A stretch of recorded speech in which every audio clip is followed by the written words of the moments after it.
up, y'all? It's your girl B back with another one. And today we have a young lady who made 2 videos. We're going to play part 1 and 2 consecutively.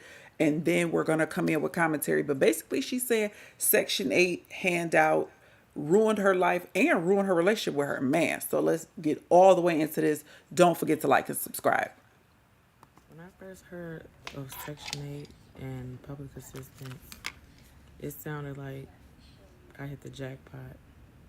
Like, I'm finally here.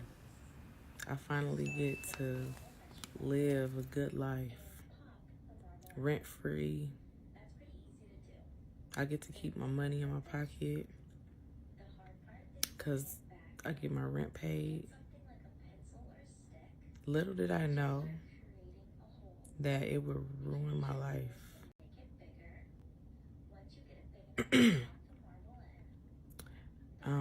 I got Section 8 after I had my second child. I applied to all these wait lists and I finally got it. And I got to choose the neighborhood I wanted to live in. I got to pick the house that I wanted to live in as long as it fit the budget. I got to choose how many bedrooms that I got. It was so wonderful. At that time, I didn't know that my then boyfriend, who already had a felony, would not be able to live with me anymore. So now, us living together had to be a secret. When it was time for inspection, I was hiding his shoes and hiding his clothes and hiding his belongings so that they wouldn't know that there was a man living with me, which caused tension. It caused, some resentment, and I'll talk about that later. But at that time, I didn't know how it was causing a separation between us. But we did it.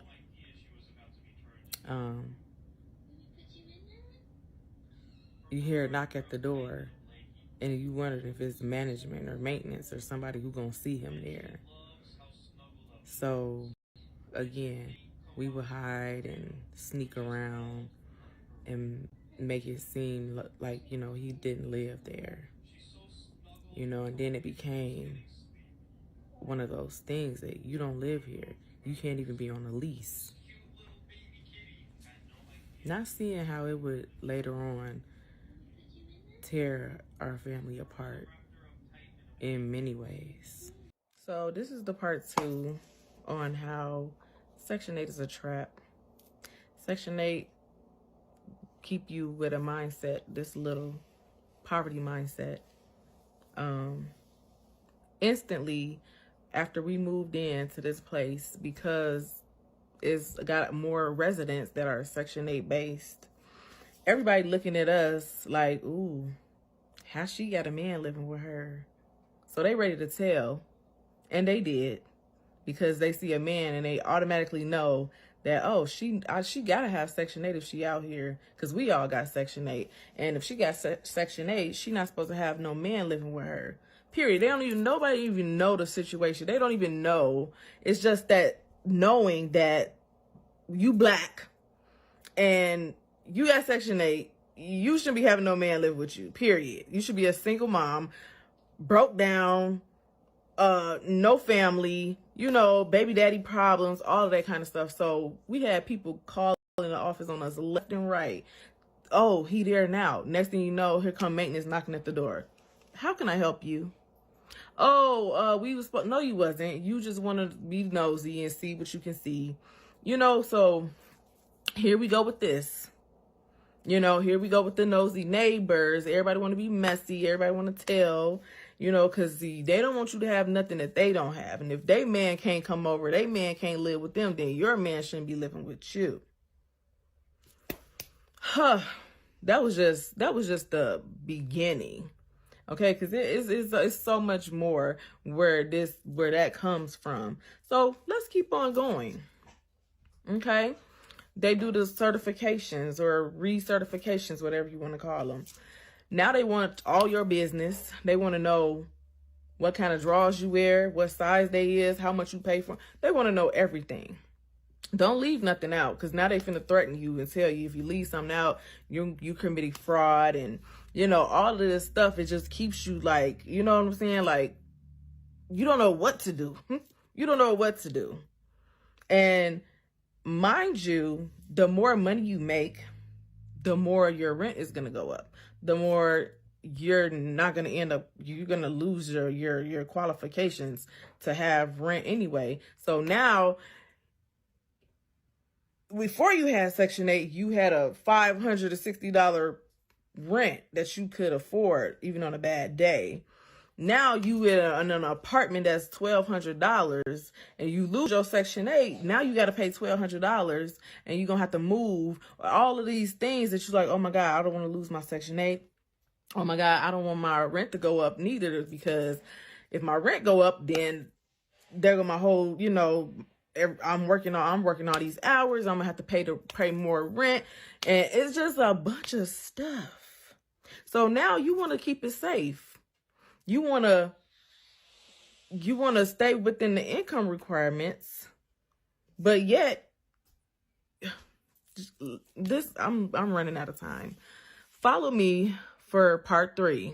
Okay, I didn't know it was a part 3. I don't have the part 3, but let's break down everything that she said. And shout out to this young lady for being so transparent, for letting us know exactly what Section 8 is about. Now, some of the stuff I think we all kind of knew, that there was an income requirement. You probably got to have kids. I would think it's something for if you fall on hard times. Maybe you have a situation happen and you need Section 8, and it's nothing wrong with getting help, getting assistance. My beef is when you have government entities or community programs that exclude the man, hence excluding the family, right? You can't have a family. And it seems like for us, they don't want a family structure. We are willing to help women and children, but we are not willing to help a man. And I have a big problem with that, because men fall on hard times. As women, sometimes we have situations come up, and the first thing out of your family's mouth or your manager, your coworker, anybody is, well, where your man at? Well, what is your man doing? And it's like, bitch, shut the fuck up. My man right here, he doing all he can do. I remember I was pregnant and my husband was working 2 jobs and things was still tight for us. And that was the first thing out of anybody's mouth. Where he at? Where he at? I'm like, he right here working 2 jobs. So I completely feel her on needing some help, but not wanting to kick your man to the curb. Like, why my man can't be here? His name can't be on the lease. Then it's some tension with you guys, because no real whole grown man is going to want to be sneaking and hiding his stuff and having all them problems, people all up in your business, your neighbor snitching. I never would have thought that would have been the case. I would have thought maybe just during the inspection, like she said, when the people come to check your house, not the neighbors ratting, oh, he over there, he over there. Not like, is that what we doing? You need your... Get over here! For real? Your neighbors snitching on you because I guess they didn't have the balls to keep their man around. I've been a firm believer in anything that I get, my man got to benefit from it. And if it's something that I can't have because I got a man, we don't need it. It ain't that serious. I'm not going to let anything break me and my, for me and my family. But anyway, she said that she thought she was good. She thought she hit a lick. She was living rent free or next to rent free. She had a good life. She said, quote, she was getting her rent paid. I'm thinking of it as like a, you use it to level up. Maybe you stack some money for a few months and then you get your own spot. But she also said it's an income limitations. You can only make so much money. So I see why it's like a hamster wheel. They just give you just enough to continue to struggle. But any type of benefit that would divide a woman and child from the father is not a real benefit unless you don't give a damn about your man. Now, she did mention a boyfriend having a felony and him not being able to move in. And I don't know if that's the case, even if you didn't have a felony. But regardless to a felony or not. Come on, man. Come on, for real. And I know it's a lot of things that you can't do with a felony, but it's so many things that we are not taught. We're not taught what's felonies and what's not. You don't know something is a felony damn near till you done did it and got the felony. And then what happened to the rehabilitation portion of going to jail or whatever. I think that they hand out felonies like candy to our people to try to keep us down. That's just my opinion. You're gonna learn today. The poverty mindset. Let's talk about that. Let's talk about how there are some women who are willing to take that Section 8 for them and their kids and say to hell with their man instead of doing what you need to do together as a family. And I get it. Don't nobody want no struggle love. I understand that. I understand what y'all saying with that, even though I did it. I did struggle love. And it turned out to be a W for me. I know some women like to say that they'll do struggle love and then the man will get on his feet and leave them. You know, I don't really have any receipts of anybody who that really was, just people just talking. Again, I don't believe it's a real benefit if it divides the family. There's a bigger agenda here when you have people who want to separate the woman and the child, because who's there to protect you? Who's there to protect you and your kids? Who's there to teach them? Who's the form of leadership in the house just for some cheap rent? You know, I'm thinking maybe you need to stay with family or somebody and grind it out. That's my opinion.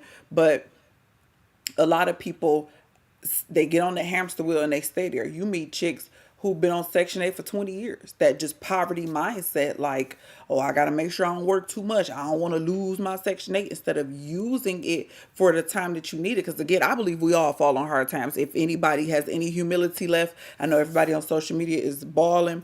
But the point is, you got to look deeper into this stuff. If they don't want to see a man in the home, then there's a deeper agenda there. It's like we got to get off that surface level mentality of thinking.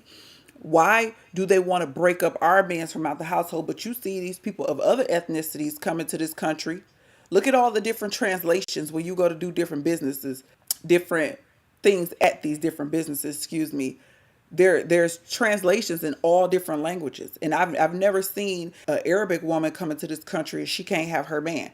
They get their benefits too, if you know what I'm saying. So I thought this was very sad, but I appreciate the insight of her letting us know it ain't worth it. It's just a trap. It's going to ruin your relationship with you and your man, because you basically like, well, me and my kids, we got somewhere to stay. We got something during this stressful time for us. Obviously, times are hard, and you just gonna leave your man out in the cold? Hell no! Like, how scandalous. Quick story time, and then I'm out of here. I remember when me and my husband, my family, we was living in Ghana in Africa, and it was raining really bad, and we was waiting on the bus, Trotro, and it pulled up, and my family was kind of like hiding under something. And I, ran out to the bus and said, we need 4 seats. And they like, no, just you could come on. And I'm like, and I had my baby. And I'm like, but I need 4. And they like, no. And I'm like, forget it. And I went and stood back out in the rain. Everybody on that bus started scooting over.